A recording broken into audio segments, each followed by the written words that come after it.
And the next step that we want to look at is trying to see if we can pair this information out into an interface. This is an opportunity for us to use some creativity. So instead of just moving to a singleton that's going to be called globals or something that's very, very generic, we could try to make this more purpose-built.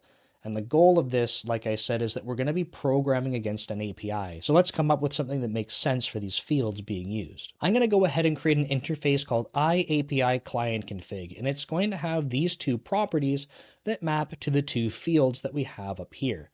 This is going to be the interface that we have for our singleton. If you're trying to minimize the amount of refactoring work, having these things paired up to be almost the exact same is very helpful.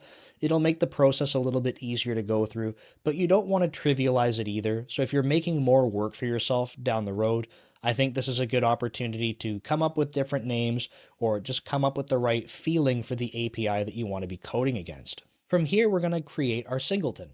I've gone ahead and created the Singleton implementation, so I'm going to explain how this works in a little bit more detail. The first thing to call out is that I'm going to be using the lazy pattern for creating an instance. And what's really nice about the lazy pattern is that this is going to enforce thread safety, and truly this only executes only once. So by leveraging lazy, we can get a lot of the work done for our singleton.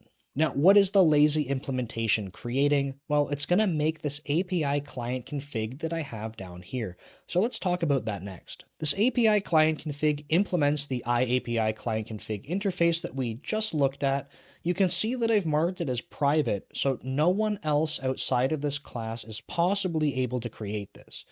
And the other thing that we're doing, if you look at the implementation of these two properties, is we're directly referencing the globals. In my opinion, this is an optional thing that you can do. I like doing this because in the meantime, if you have a big refactoring going on, what you're doing is making this almost identical to the current behavior.